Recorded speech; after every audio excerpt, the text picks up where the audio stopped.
All right, how we doing?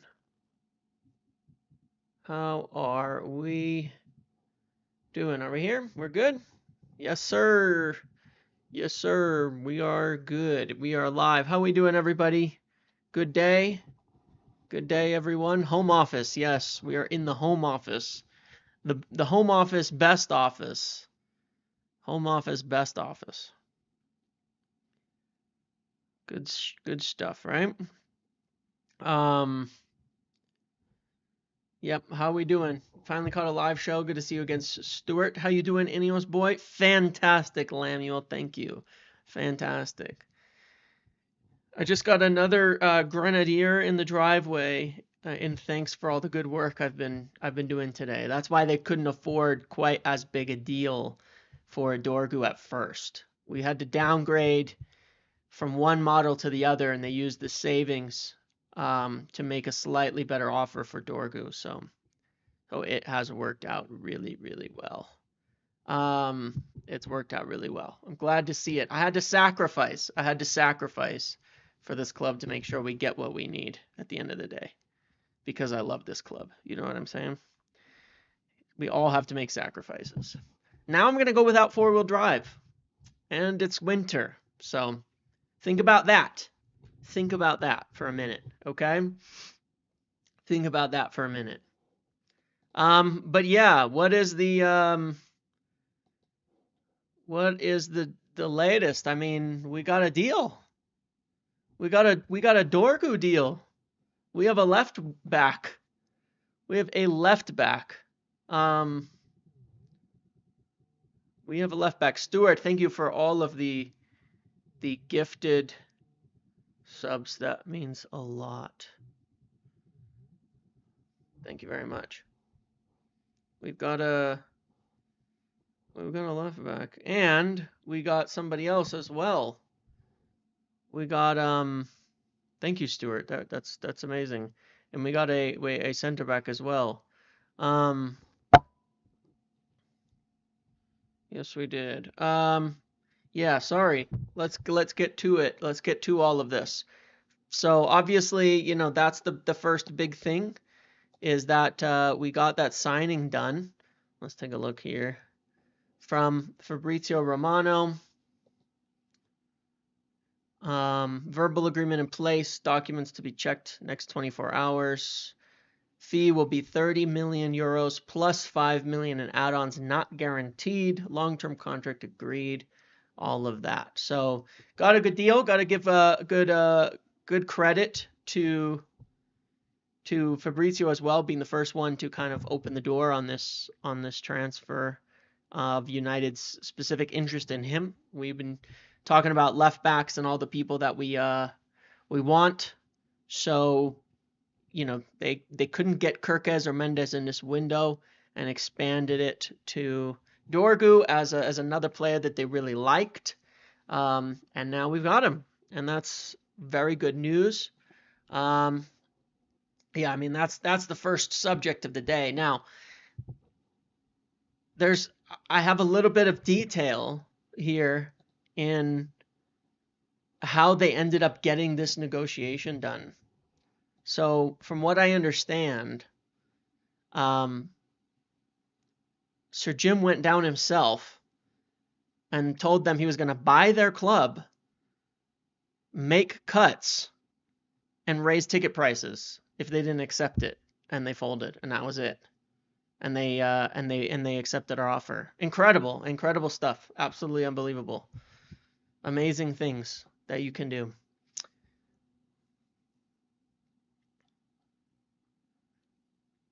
But anyway, sorry. It's a bad joke, but I had to do it. It's a club worth like 80 million euros in total. So, what are you gonna do? What are you gonna do? It's a bad joke, but you know. Anyway, no, like it is what. Obviously, that is not what happened. That is not what happened. I soft tested that in the Patreon chat. That's usually what I do. I make a stupid joke in there, and if anybody likes it at all, or if they don't, I usually come on video and say it as well. Um, yeah. So anyway, if people are wondering, like what kind of player he is and all of that, let's just look at a couple little things here. Yeah, really good wages is kind of important as well.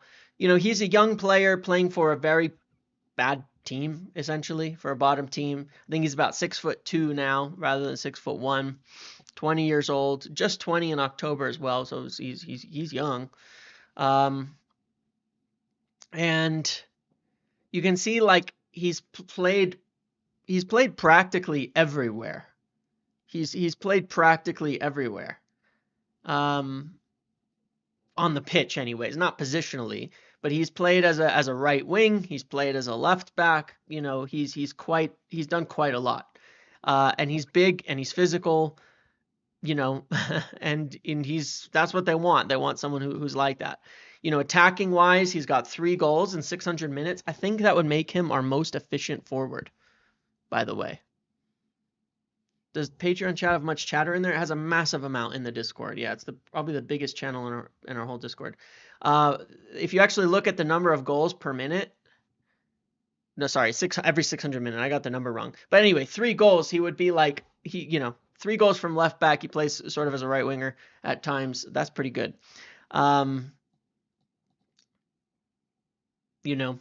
He's obviously an attacking threat, passing, carrying. He gets involved. Obviously, some of these stats he's going to be playing in attacking areas, so it's a little hard to measure it all. Chances created per game, decent defending stats in terms of volume here. So, big physical player. When we look at this, it's showing his outstanding strengths being in the areas of carrying the ball and crossing, right? Carrying the ball and crossing. That's what he's best at this point in time. So, hey, that's good. He's a young player that we're going to want to see develop, but we'll see where he goes with all of this. And again, it's hard to measure some of this stuff because he's in a poor team. Now, at the same time, being low on defensive stats probably really just comes down to the fact that he's attacking. You know what I mean? He spends a lot of his time attacking. He's a very aggressive. He's an aggressive player. He gets forward a lot, so he's not going to have big defending stats, but you wouldn't really expect that. I would imagine, yeah, his forwards have come from inside. Can you confirm Aiden is a first-team signing for left center back? Thanks, James. Longtime fan, only MFC fan run channel to watch. I appreciate that, Josh Harris. Means a lot. I believe it's accurate what's been reported on that, yeah, by Academy Scoop and such on it, that he'd be. But hopefully I can find out some more on this. We'll come back next week. We'll come back next week with Academy Arena United. I'll ask him some things about it as well. But I would believe Academy Scoop on that. Says that's the intention. That's the intention. So yeah, I mean it's an exciting signing. There is absolutely no doubt about it, and it means that in the end we've got 2, right? We've got 2 left backs now that we've signed. We've moved we've got, Diego Leon, and we've got a signing in there. And so one of the things I wanted to do quickly before we go on to affecting some of the other things, and now the deal for Dorgu in actuality, and yes, I do think Aiden Heaven is going to be for a first team pretty soon. Obviously depth and things like that, but what I do think this on the Dorgu deal, what we did get done that was important, that was kind of meaningful, is that it's allowed us to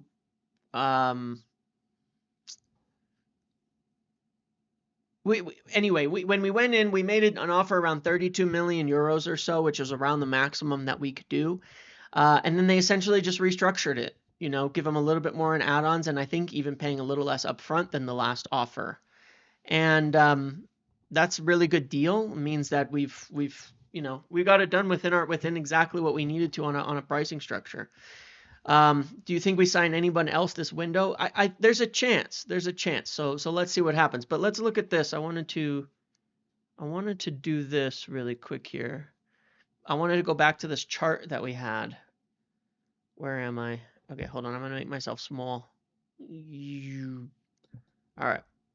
Make myself small so we can look at this really quick and kind of update it with what we have now. So we're gonna stick Dorgu in here. We've done some interesting things. This means essentially that Shaw can move into this left center back position as a whole. Now, Lisandro Martinez has been incredibly impressive in recent times. Lisandro Martinez has been very impressive recently. And, I mean, yeah, look, we've got some players over here. Lisandro Martinez has been very impressive recently, and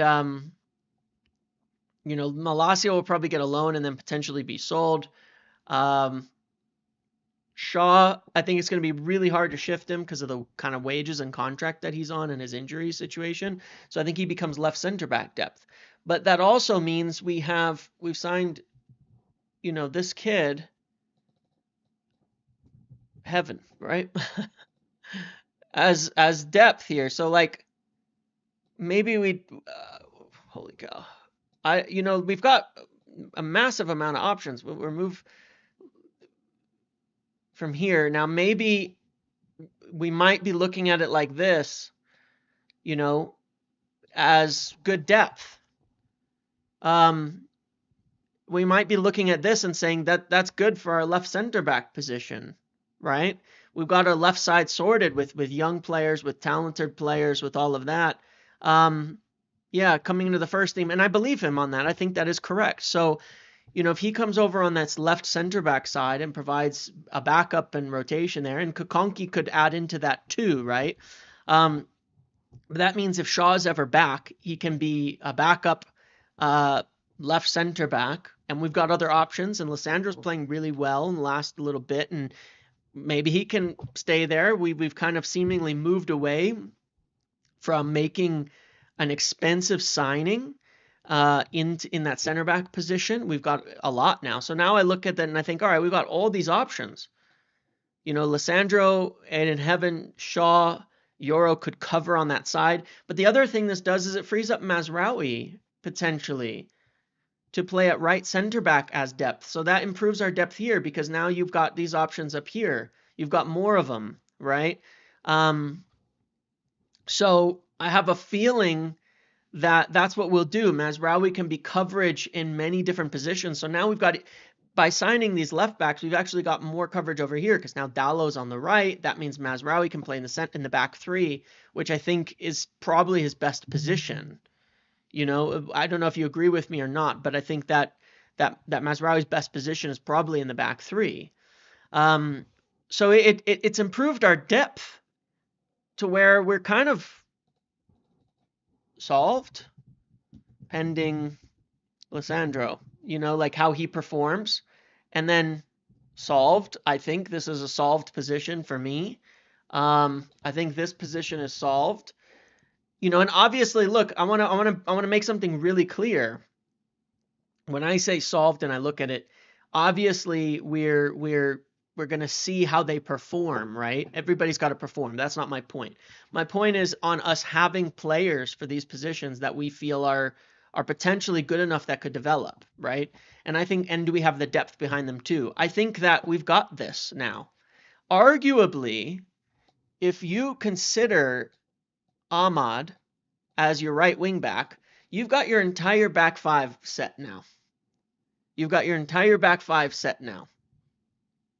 Okay, and you arguably have your entire back five set now. Now you have Ahmad in two positions, which is what happens on every single vote that we do, right? We end up looking at Ahmad and saying we've left wing back is solved, guys. We've bought two players for that position. It's solved. Obviously, everything is predicated on how they perform. Everything is predicated on how they perform. But we're not going to go buy another one. We just bought them. We just bought two. We're not going to buy another one, right? So this position on the right, it depends. Do we make a signing at right wing or do we make a signing at right wing back? I think we still need another one. I think we still need another one there. So it's going to be like an either or position here. Right back versus right wing back type of flex player, right? We're going to need somebody like that. You know, that we're going to need somebody like that. So we need one in this position, okay? And that will help a lot. At striker, I think Xerxes probably moved ahead, but this is still an unknown. We have to evaluate by summer if one of them comes good, if both of them come good, and where we go here. In this position, you know, we have this big question mark on Garnacho, so we need a forward here. So we're kind of, and then Collier's come through, which is quite nice. Kone we would expect to come through by end of season to maybe get into the first team. We still need another midfielder. Right? So when I look at it overall, in terms of the what our needs are, what the structure is, what we're going to be going for at this point in time, we're kind of moving through our plans really well. We've got this done, our number one priority. We'll talk about this in a minute. We still need this. I actually think this is solved too. So it's like we either need 3 forwards, because we need a right, maybe a left, depending on Garnacho, maybe a striker, or we need a left, a striker, and a right wing back. So, and then we definitely need a midfielder. So we're getting it down. We're getting it down to a smaller amount of needs. So if we go over to our other table here, and there might be some names to add on this because I haven't updated it in a while. So we've got Dorgu here is done. Okay, so we can delete this whole thing because we've got Dorgu done. It's over. Okay, we've got it done. It's happened. We look at left center backs. It doesn't seem like we're going to go for anybody there. Doesn't seem like we're going to go for anybody here. I would still consider these two potential players to be prospects for a right wing or right wing back position. I also want to add, we were once again linked to Chris Rigg. That's the name, right? Chris Rigg. By, I think it was the Times yesterday, kind of hidden in an article on the summary about the window, that we might go for him in summer. He might fit that right 10 profile. I don't think he's a right wing back. I don't think you can use him at right wing back like you could Quenda or Dibbling. But Chris Rigg was once again linked to us from the Times, just for sure. I know how to use Illustrator, Samuel. Sorry, it was for dramatic effect to go one by one. Anyway, but yeah, we were just linked there. These are obviously prospect names. In the middle, I believe we will still be going for one of these strikers now. Not now, but you know, in the summer, I think we're going to go for one of these. On this side, we're not in for Nippon. We've moved out of that race. Kolo Muani has moved on. We've got good links to Cunha and Nene. Well, we have some links, but we have decent links to Nene Dorgeles, Cunha, and then maybe Embuemo, although I think he's off the right side. We've got some links to these players, right? As options. So, you know, come summer, and then honestly, I still haven't heard too much about the midfield, so I'm just leaving these names as they are. Come summer, we might need one from here, and one from either here or here, and then one here, and that might be it. Plus a goalkeeper. We'll talk about Tell in a minute, okay? We'll talk about Tell in a minute. We'll talk about some other things in a minute. I don't want to add them to this. Is it an E before the U? That makes sense. Masta is on here. Masta and Tuono is on here. It's Masta. I just didn't write it all out. And Dibbling is over here. I put him in the right wing back position, right? So we need 3 forwards or 2 and a wing back. Okay? That's why I'm saying like it's a right wing back or it's a right winger. It's one or the other. It's not both, because it's like it's one or the other. Look, we're going to talk about all the other stuff, but I wanted to update this because our plans are actually starting to narrow for summer. If we were able to sign some, Cunha or something, you'd put him in here. If we were able to sign, Osimhen, you stick him in here. If you're able to sign Dibbling, you stick him over here. And now your whole team is finished, bar that one midfielder. So that's pretty good stuff. All right.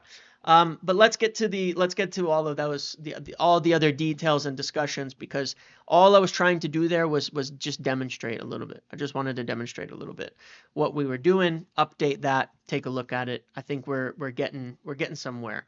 Nene Dorgeles did get quiet quickly, but Fabrizio has been absolutely at the top of his game from a journalistic standpoint in this window for us, and he linked him to us. We went for a left wing back. That's probably why. If we decided to go get a forward because we freed up some more funds, I wouldn't write it off. I'm kind of coming back to that. I'm not coming back to it. It's just that it kind of makes sense. But let me talk about it in a second. So the other thing I wanted to note is, obviously we've signed the young left center back, or agreed a deal for the young center back, Aiden Heaven, and he's not the only young player that we've gotten recently. Okay, in terms of the strategy, we've signed Sekou Kone for the defensive midfielder position, Cheeto Obi Martin for striker. Again, Aiden Heaven, Diego Leon for the left wing back position. And it denotes this change in strategy and this plan that I mentioned back in December, where under Wilcox and Vavel, I see us signing potentially a young player and a senior player in each position, so we're not paying big money for backups. So our backups start to become good development prospects on good wages, all of that. And Wilcox has been looking at a lot of younger players. So now I look at that, think we've got it in the left back and left wing back position. We've got that at center back. We've got like Yoro and Delict, and we've got like Aiden Heaven and Lissandro, and we've got all of those things, right? At striker, we have two young ones. And so it's very likely we're going to move one on. So we don't need to sign a young striker. We need an established striker if we sign a striker. We need an established one to finish this plan. But in the forward positions, if Ahmad is our starting right wing, and if Bruno is our starting left wing or left 10, then we'll probably buy more prospect type players to play behind them if you look at it. Okay? Because you don't want to be paying huge money for a player who's sitting on the bench behind Bruno Fernandes. How does that make sense? How do they get in the team? Like, I just want to ask you guys a really odd question for a second that you may disagree with entirely, and that's totally okay. If you sign a right wing back, like let's say Quenda, why would you sign Cunha then? Where is he going to play? Where is Cunha going to play? If you go spend 70 million, who is he playing over? If Ahmad is your right 10 and Bruno is your left 10, who's Cunha playing over? Now, you could say bench Bruno and play Cunha, right? But I don't think that we're at that stage happening yet. Because I would agree. That's what you'd have to say. So you'd have to be saying we're at a stage where we're benching Bruno to do that. Now, maybe we should. He's played really well, however, recently, and so I'm not as convinced about that as possible. We need a squad. He's not playing over somebody. Bruno should not drop deeper, because we're gonna sign a deep midfielder too. Let's say you go sign an Ederson or a Gomez or somebody like that. You're not dropping Bruno deeper. You're playing Kone, Ugarte, a signing, and Menu deeper, and Collier potentially. You're not dropping We're not dropping Bruno deeper. You're keeping him in that forward position. So we just have to be smart. About what we do, where we spend our money, and how we utilize it best of all. That's the idea. We've gotta use it, best of all, in terms of our money. Now, I'm not saying that means you have to buy super young players that aren't ready or anything like that, right? I'm just saying we need to keep making sure we have good prospects and established players. If they're happy with a top striker like Osimhen and Ahmad at the right and Bruno on the left, and then you have backups in Xerxes or Hoyland plus, whoever we sign, then you want good players. For sure, you want good players, but you're probably not going to spend 80 million on those players. So you want to spend the big money at striker. That's what I believe is we will spend the big money at striker because that's where we don't yet have a nailed on player.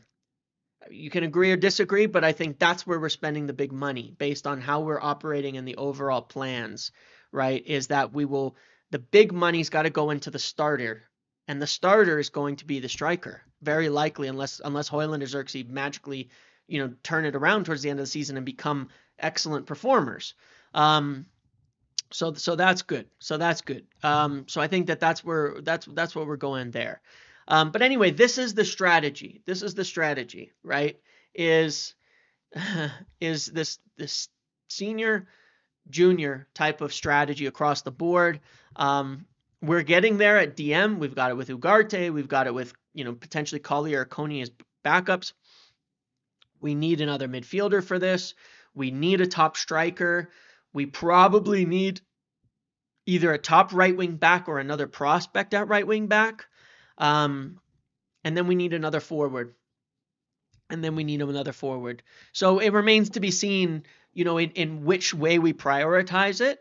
But just think that that's the strategy, and then we can start kind of thinking it through in terms of how we build this team out.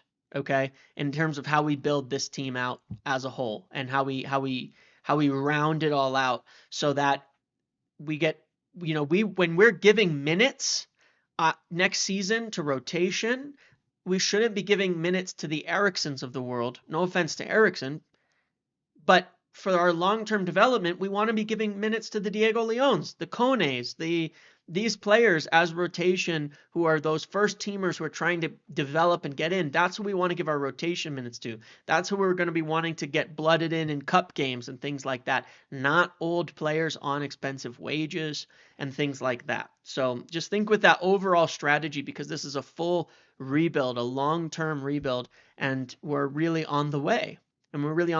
Could that mean we make a sale at right back? Because if we have Dalot and Mazraoui and potentially Ahmad there, could we sell one to get a top right wing back in so that Ahmad and Mazraoui can be backups and Ahmad can be the starting right winger, and then it changes what we need as well? Could we? Yes, because it would fit the plan. We could sell a right wing back. We could sell one of our right backs. It's quite plausible. So we're going to have to see where some of this happens. One, if any more youth players get into the first team by the end of the season. And two, where we target that much money, right? That's what makes the most sense. And that's probably the approach that we're going to be taking. The thing with a rebuild, it doesn't have to fail, because if you're buying cheap players, you're not taking as big of risk. If you're buying young players, you're not taking as big of risks. If Leon doesn't work out, what's the risk? You've lost a very small amount of money you can probably recoup. That's the benefit of buying some of those younger backups. Like when you go buy an Ericsson, you pay 10 million a year and he ends up as a backup in one season. You go buy Leon, you're paying him 20 grand a week.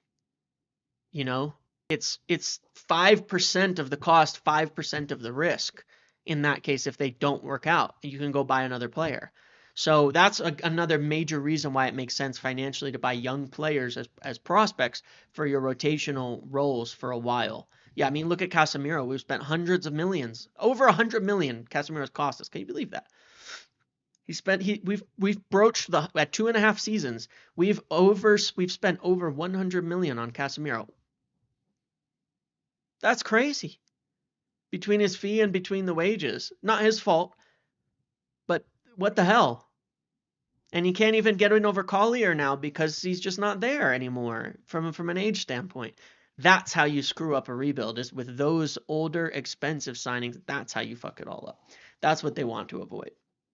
So this is the new strategy. This is the new direction that we're going.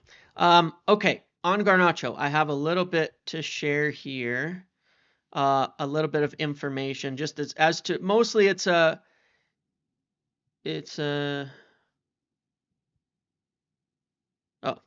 I thought I got confused that something happened. Uh, yeah, it's all good. Um, m- um, yeah. So on Garnacho, my understanding of the present situation is that, again, there have been talks with Chelsea at a high level, at an executive level.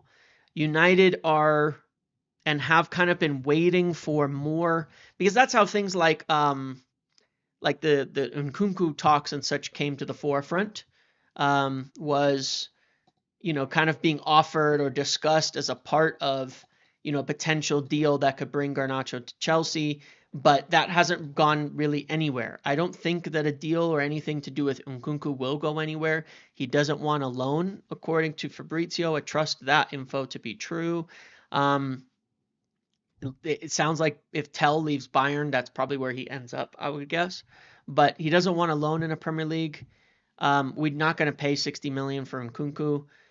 We've got plenty of doubts there, so that's unlikely to happen. But they've been in discussions. Now, in the last night, the update that I had was that we're still kind of waiting for Chelsea not to make like necessarily an official bid, because like I said, there's a lot of these like direct kind of contacts, but to kind of contact us with a new idea or proposal that should work. They know what we want, and we're kind of waiting for them to bring that forward, something forward that could work for us. But we've also let them know we're kind of running out of time here. And that if we go another day or two without something for Garnacho being substantial, concrete, then we're likely not to make a deal at all. And that's, they're open to that. They're not, like I said, they're not desperate to sell Garnacho. They're not forcing him out. They're not going to send him out at all costs just so we can get a little bit of money in. It needs to be a deal that gives us what we want financially, but also that where we have the opportunity to get somebody in. You know what I mean? Where we have the opportunity to get somebody in that we need. So we've let them know that we're running a little bit close on time there, reasonably so. And so if they do have something real they want to present, that they want to bring forward, they need to let us know. They need to let us know.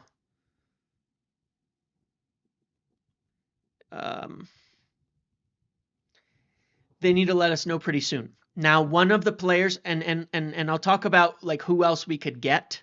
Look, Rashford's a subject on my thing. Rashford's a subject on my thing, so we'll get to it, okay? Rashford is a subject on my thing. We'll get to it.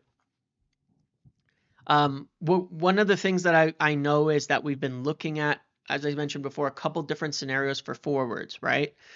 And some of these are things that we could potentially do, whether Garnacho goes or not, if other moves happen. Like if Casemiro can go to Rome, to Roma, and we free up some wages there, and Rashford can go somewhere and we free up wages there, that there's potentially some small deals or loans we could look at in that case, just because, or even purchases, small purchases that we could make in that case. So we have some of those things that we've been looking at as potential. There's a number of them, and I don't really know all the names. I really don't. One name though that we've mentioned before, but one name to look out for, because I think what it is we believe that it's going to be offered by Chelsea as a part of a deal or something, is João Felix, right?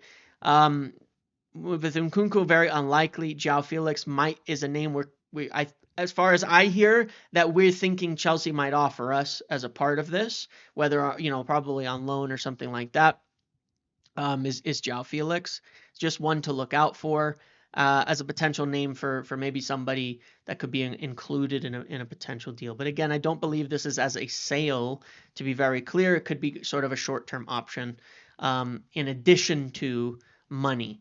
But point being, I didn't say necessarily that we're going to do it, but that it might be offered to us on loan. It's one we might expect to be offered to us on loan. Positionally, similar to Nkunku, he fits. Positionally, similar to Nkunku, he fits. Okay. Obviously, United would not be convinced that he's going to be a good player that they're going to buy. And that's not the point. The point is, it might be just an additional option to try on a player that might be offered to us. Whether we'd actually want to do it or not, I'm actually not sure, to be quite honest. But we do believe it might be offered to us in all of this. Napoli continued discussions as well with Garnacho's representatives, but they're going to have to come up. They're going to have to come up on their price. They're going to have to come up on their price. Yeah, Felix to Villa is probably what's going to happen. It's not done, and I think that from what I hear, there's a chance he could be offered to us if they're serious about getting Garnacho in. That he could be offered to us on loan or something like that. And obviously, we've got a good relationship with these Portuguese. You never know. Anyway, I'm not super against it on loan. I'm not saying I like it. I'm not saying I think it even necessarily will work. But hey, what the hell, But yeah, Napoli are talking to us still, or I guess via Garnacho's representatives probably. But they got to come up. Like I say, we're not forcing Garnacho out. We're not going to sell him at nothing. We need a good offer, a really good offer, in the range of 60 million euros plus to make it happen. And that's, at this stage, we're really not there yet. Let's move on to Rashford, because then I can discuss other things. Now, again, just a final kind of point on Garnacho is, again, as I've said many times, we want a good offer. It's all being discussed essentially over doubts of his fit into the team on his side, on Amorim's side, etc., and the value that would bring. I think against Fulham, we really saw the issue with his fit in the team. I think it was really, really obvious where he did not fit into the team from a tactical standpoint, and it should be abundantly clear that this is not Ineos forcing him out, or they would have accepted a bid already.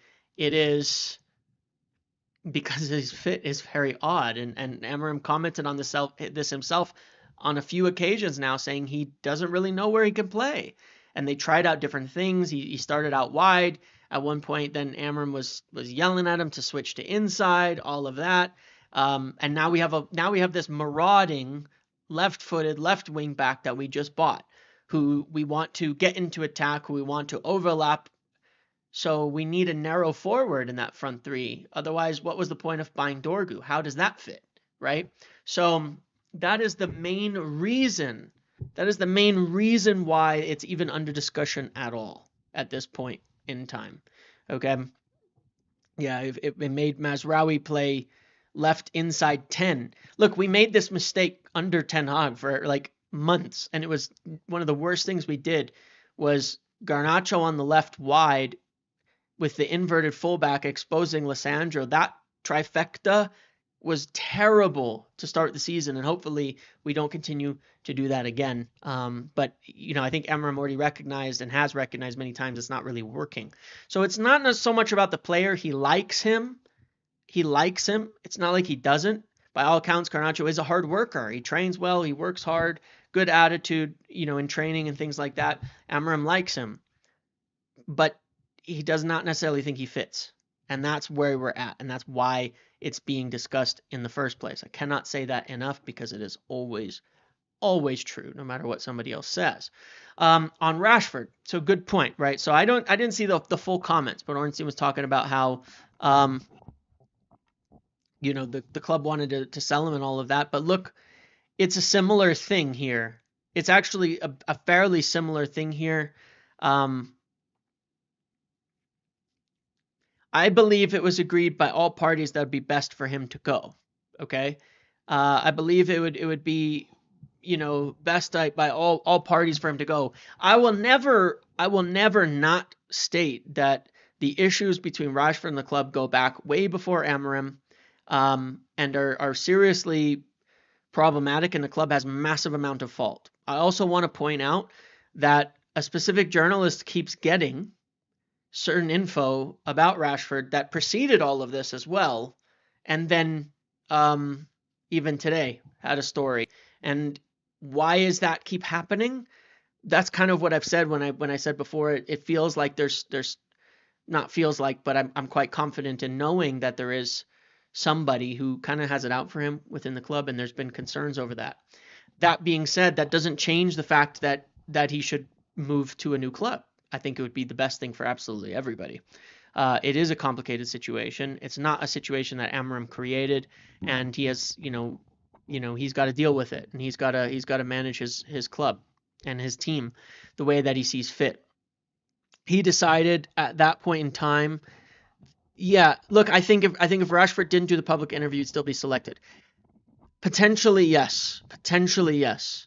Potentially, I think that would be the case, because virtually the same conversation happened with Garnacho that happened with him.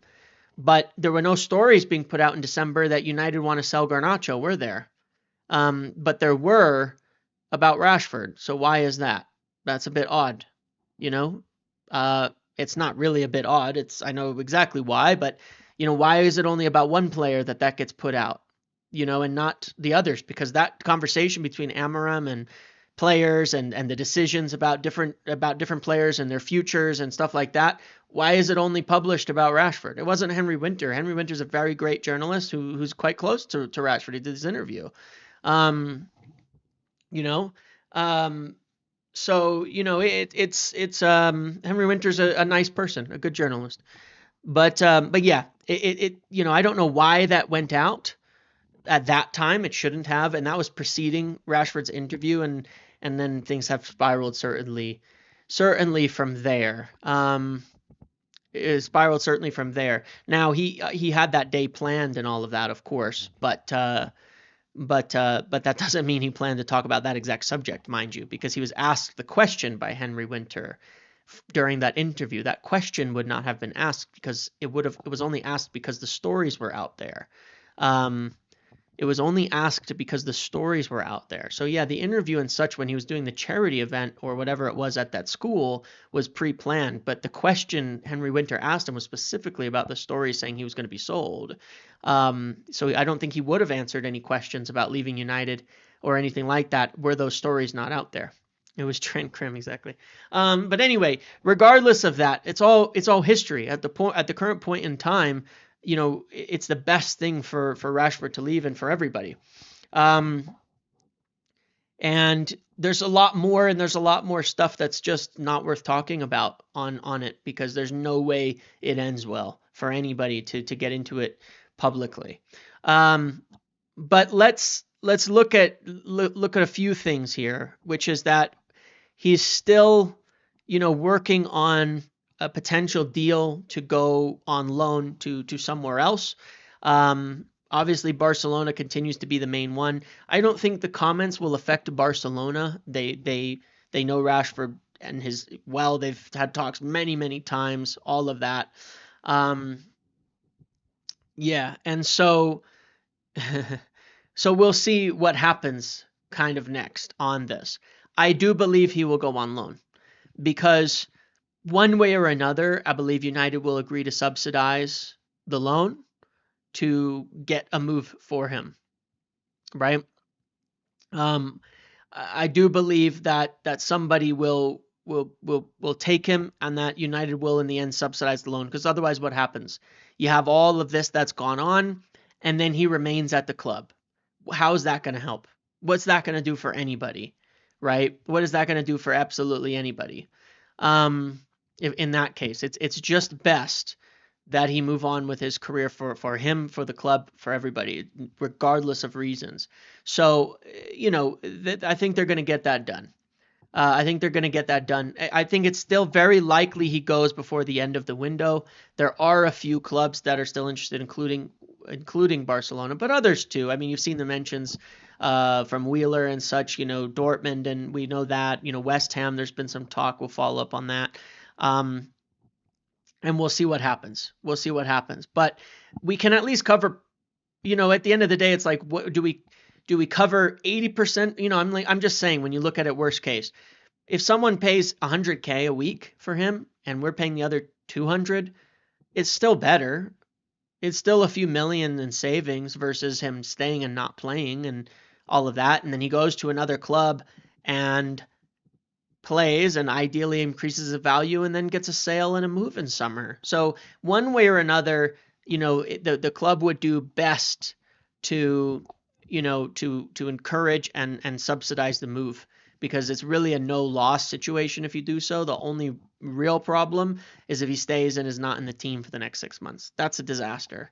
Financially, it sucks. In summer, that doesn't make him any easier to move. So United need to do something with that as well to help make it happen. I think they will, and I think that he'll get a move close. And look, he's still in training. Obviously, we've seen it in pictures and videos and things. Whatever else is being discussed, whatever else is going on, he's still in training. So, we'll see what happens. So yeah, we'll see. You love the background, appreciate it. It's nice. I like this office. This whole setup here that I've got is really great. Really happy doing this at the new setup. It's nice. It's relaxing.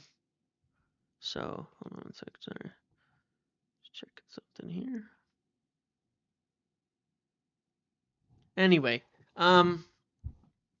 so you missed the window, yeah. Well, I think the lighting is better. I think everything's a little bit better in this setup though for me.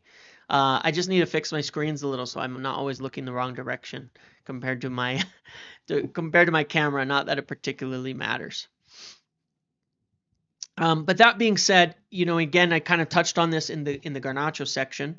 United are looking at a number, yeah, it's probably 250. Yeah. United are looking at a number of different options in terms of potential forwards that we could do anyway. If we can get some of the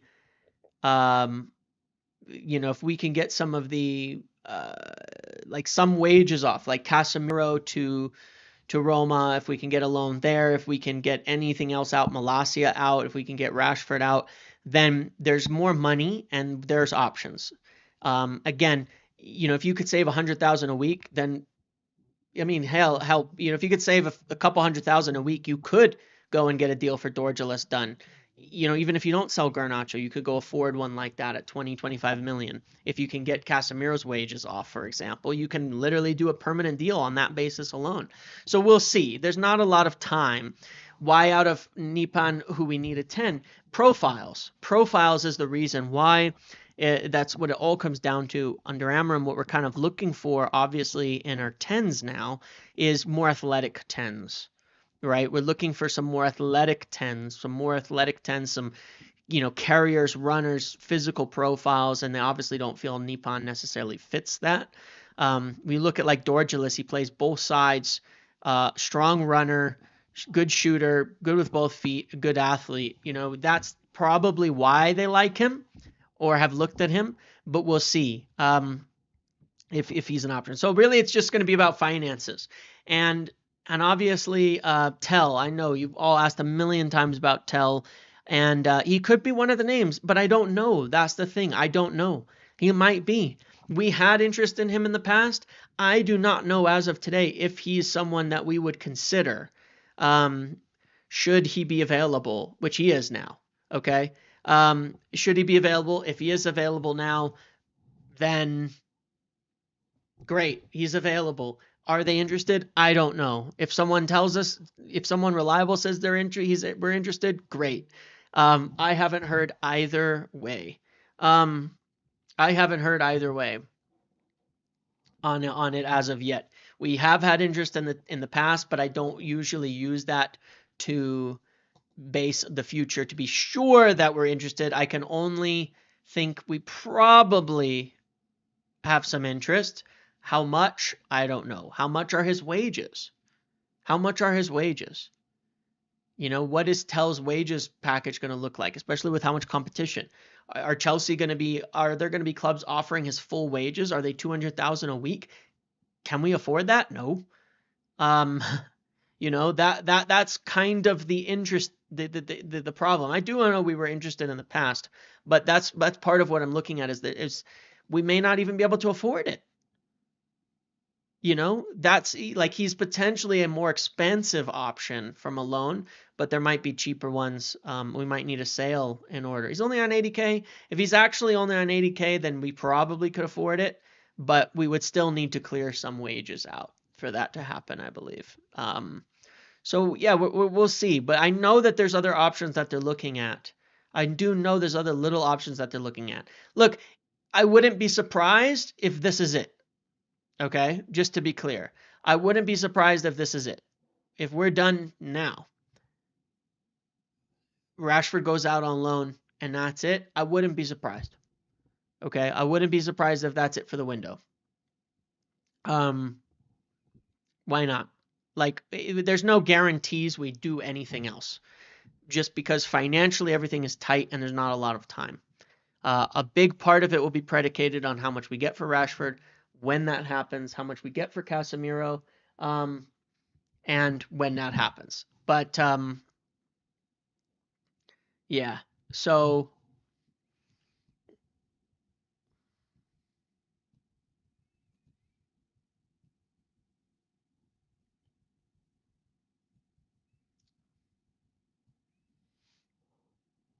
yeah, so we'll see. My mic sound when my mic sounds weird. My mic should sound normal. Hopefully, it continues to sound good. Look, we couldn't afford a lot, and that's the truth of it. It's really all about outs. There's nothing on Pogba, guys. I mean, there's absolutely nothing I've heard on Paul Pogba.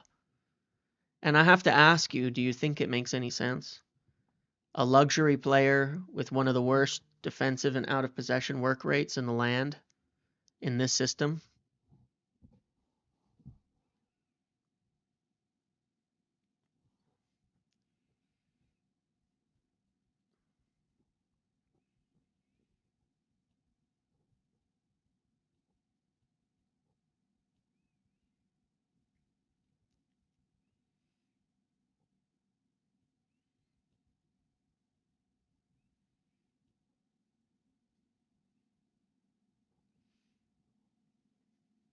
Um, yeah, it doesn't really make any sense. I tweeted about it. It was 100% tongue in cheek. It was 100% tongue in cheek. Like a million percent tongue in cheek. The mic is a little off. I don't know why. It's the same one I use. Obviously, it's different than my one at work, mind you. Oh, what? Is it really low? Microphones. How is it now? It's probably significantly better now. Like right this second, it's probably significantly louder and better. I hate this happened. It's no different. It's the same because I just changed the only setting I changed, and if it hasn't changed, then it is what it is. It was always fine. Okay. Just getting distracted by people baiting me. You guys baiting me. My mic is fine. It's good. It's fine. Not as good as one at the office. Some people say they prefer this one, but yeah, who knows? It's always working fine. And maybe it's just internet quality. I mean, sometimes I think it's just up, it's up and down streams, that kind of stuff. Um, it was fine. I just wasn't talking.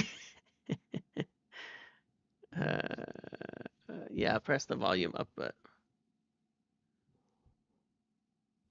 all right. Tell you to get decent speakers. Yeah, like you take someone like Turkey. So listen, on the names, all of that, just to kind of wrap it up. Obviously, again, the only names that we solidly have right are Dorgu, at the moment. And then again, as I mentioned, maybe João Felix, but it really depends on what happens. I do think we're interested in Dorgu still, and I believe we could go back for him if we made a sale, maybe now or in summer. But the priority was Dorgu. That's kind of how I understand it. That at whatever pricing, wherever it was at, we couldn't pay for Dorgu and a left wing back, and we prioritized the left wing back. Maybe we'll come back for him now. Maybe we'll come back for him in summer, but we will see. But he is of interest, so we'll see. We'll see what happens there. Dibbling, yes, Dibbling is definitely a name of interest, but 55 million is a piss take. Now, uh, my controversial opinion on this that I've had in Discord all morning, in discussing with people, is that all these young players are overpriced significantly. Dibbling, Garnacho, all of them, they're all overpriced quite a lot when you look at the comparables, and how players are performing and things like that. Is Casemiro to Roma a thing? It could be. It could be. We definitely would subsidize a loan for him too.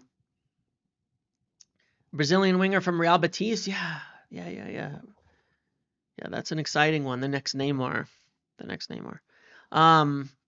But I think all these young players are significantly overpriced. But I also mean compared to relative to what sales have actually been made when you look at it. And then I also think it gets weird how they're priced out. You know, like when you compare them to, you know, other players of a similar nature, and you go, why are they this person viewed as so much more expensive or cheaper or anything like that to this player, and it starts to not make sense. I just want to pull a couple names up here. See if I have anything. If I can show it. Hold on.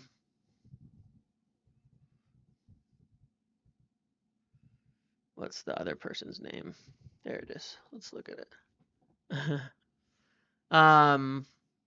Hoyland, for example. Yeah, I mean, we obviously significantly overpaid for him.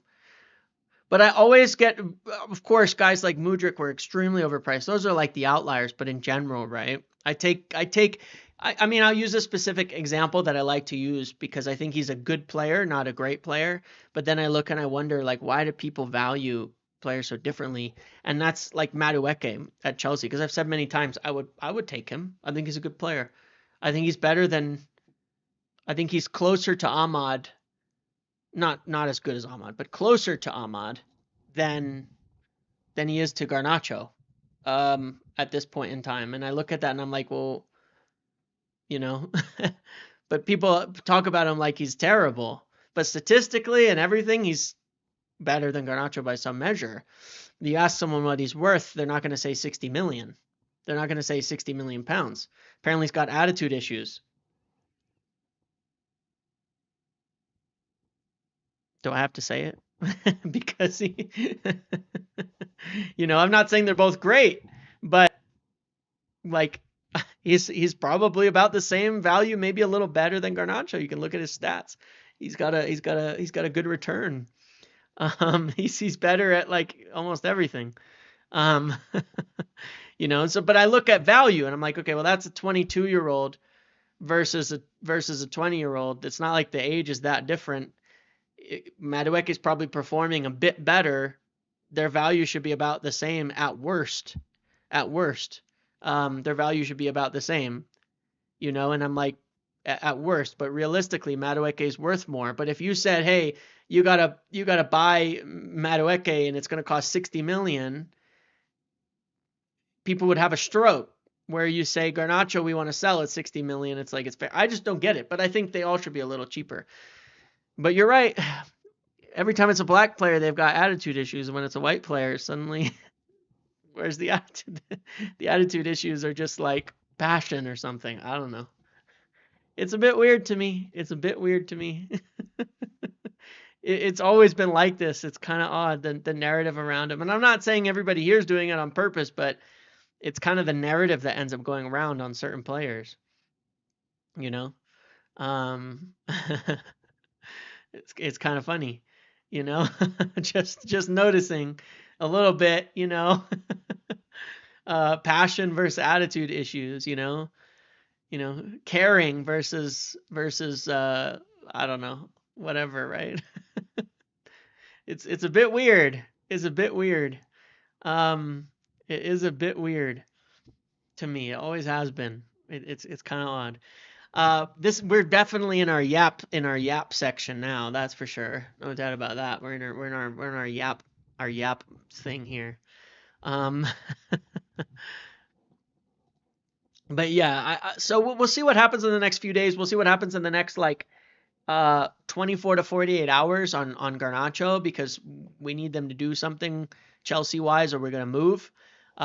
We also need them to and then we'll see if Napoli throws something else out at us, but I'm not sure that they will. That's realistic. And that's going to determine what we can kind of go for, at that point. What else we can go for? Can we get a top player in or not? Or do we go for one of our backup options? Yeah, just coming back to this, because you're asking what are our top four positions. Going back to our chart here, it's going to be a striker, for sure, a striker, a forward, or a wing, and a forward and a wing back. So it's going to be like a striker and then two forwards, or one forward and a wing back and the midfielder. That's our four positions. I think we could get this all done, quite honestly. If we can get one of these deals done now, like we would. But we'll see. But end of the day, I mean, you start building this team out. I'm just gonna do this really quick. Where we could end up come summer. Let's say we assume, that Xerxes becomes the backup, and he performs better, because at the moment I think he is. Let's say we do that. Let's say we do like this. And then let's say this makes, oops, messed that up. Let's say this makes Dibbling over here. I don't know. I'm just putting some names down of potential targets, and then maybe another one over here, depending on Garnacho. Then you start having a pretty dang good team that has depth, that has balance, that has rotation. Obviously, then they need to perform, they need to grow, they need to improve to see if it's good enough. But then you've got a solid team where you don't have this massive glaring hole anywhere, and you can see what they do. And, that would probably cost you to do all of this that I just noted. I mean, it's only like 120, 130 million, something like that. Doable. It's doable. Not sure if anyone mentioned, do you have news on Dell and Pogba? Yeah. uh, yeah, it's kind of crazy. But yeah, I mean, this position, or this position, probably this position and this one. We could do it. What do you mean it doesn't include a forward? I had Osimhen and Dibbling in there. That's two forwards. But yeah, we're still interested in Dorgu. We'll see what Cunha's situation is come summer. Yeah, we're still interested in Dorgu. As I heard it, we can't afford him now. We prioritize Dorgu, and maybe we'll come back for him if we make a sale now or later. Probably not now. I mean, there's probably not a lot of time left now, but you never know. But more likely, if we come back for him, it would be later. What goalkeeper are we targeting? The best bets are Chevalier and maybe Suzuki. I don't know, just based on names that we've looked at in the past that we've liked. Those would be the best names in terms of likelihood. Yeah, maybe Dorgu fits a wingback kind of thing too. That's also possible. That he could be a wingback for us as well. Dallo gone in the summer, James Rushmanu. Thank you and thank you. I know you've donated a lot of memberships recently, and I really appreciate that. Like I said, I think that is a possibility that one of our right backs moves on. And you have to bear in mind we will lose Eriksson, Evans, Lindelof, potentially. Then if we could sell Casemiro, Rashford, we could have. And then if we sell Dallo, I mean, hell, you could afford a lot with all of that.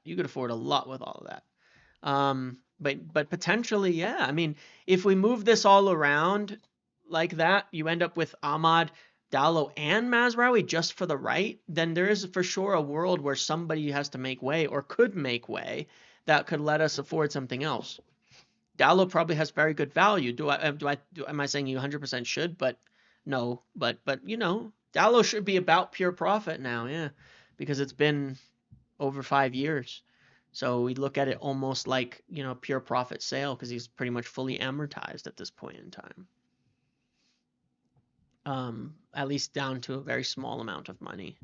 So yeah, significant. It could make a significant difference there. Then they maybe decides. Do you think we could be interested in Xavi Simons or Doué? Sure, and those are players that have been on our radar. So perhaps if we feel they're good prospects, I kind of though feel like when you look at the players we're signing, I feel like we're not buying like prospects that like this is one thing I noticed that I did want to speak about. I've kind of noticed we're not buying like these prospects that have flopped elsewhere, if you get me. Like instead of looking at a left back that kind of went somewhere and didn't perform, we get a up and coming one. Instead of looking at a center back that went somewhere and didn't perform, we end up going for Lenny Yoro. Now, one could argue about De Ligt on that front. I'm not sure there's merit in it or not. Um, you know, like, one could potentially make that argument for Ugarte, but I don't think it was a flop at all. He just didn't fit into Enrique's side, right? I actually think he was quite decent.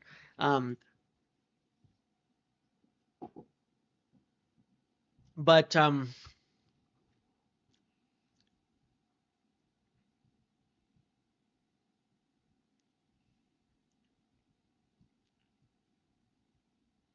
yeah, anyway. De Ligt was good where he was. I don't think he was a flop. I don't think he would be considered a flop at all. But like these guys who've gone places and then kind of failed, I don't know. Whereas it seems like we're going for now players when we're looking at these young guys, it seems like we're going for them more on the up and coming, not like they went somewhere and it went bad. When you look at our targeting, I think we want them to get that move before they go up. And that's where guys like Dorgu, like Dibbling and such make sense. Like getting them before they make their move, rather than after they make a move and if it doesn't go well. Rush, again, you're donating 10 memberships. Appreciate it, man. Thank you so much. Really, really kind of you, and appreciate you always being here and watching and asking questions and do all of that.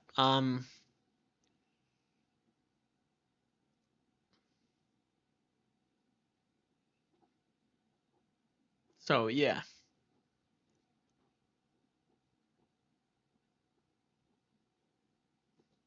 Appreciate it, really. I don't think Wirtz fits what we want. I'm not gonna lie to you.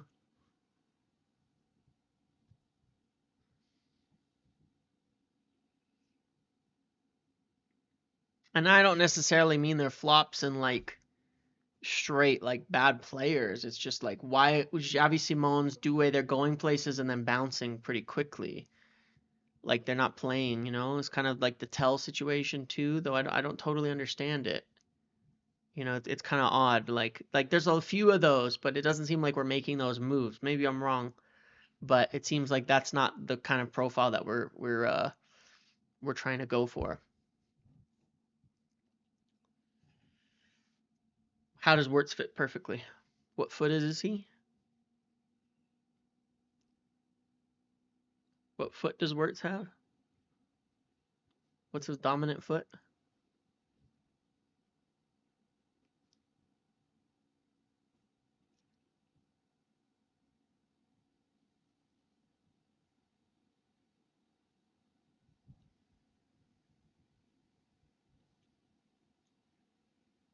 He's lefty, right?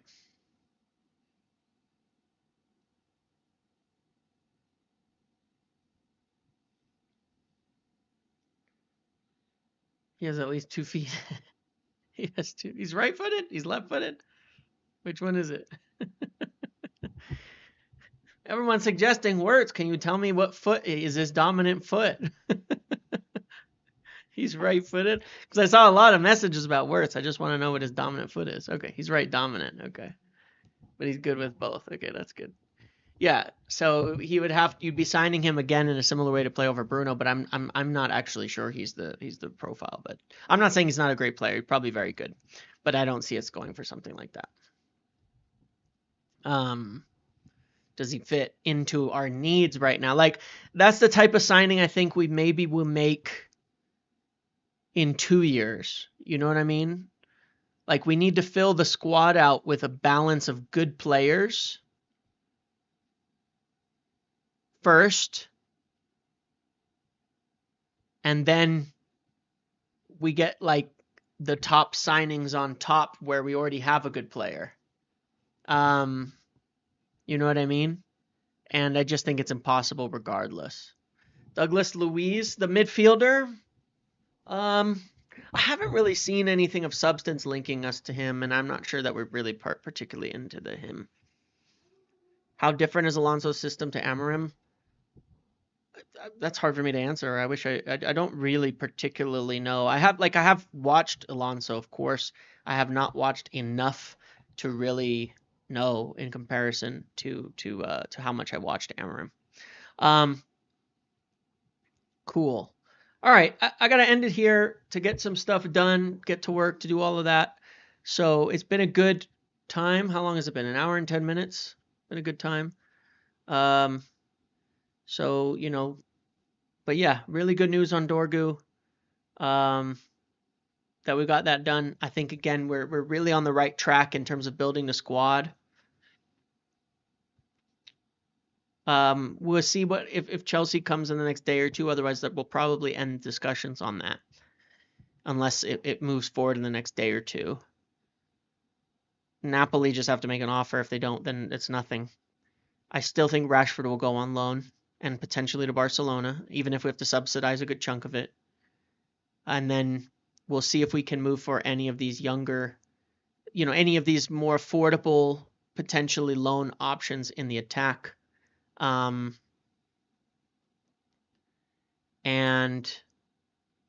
yeah, we'll see if we can move for any of them. Unless we sell Garnacho, then what is there? We'll keep an eye on João Felix. We'll keep an eye on Dorgu. I don't think we're going to go back from in this window. But you never know. I think we need a full sale of a player to do that. So yeah, keep an eye on these things, and then we'll be back tomorrow with plenty more. Okay, everybody? Thank you all for hanging out with me. Thanks for everything.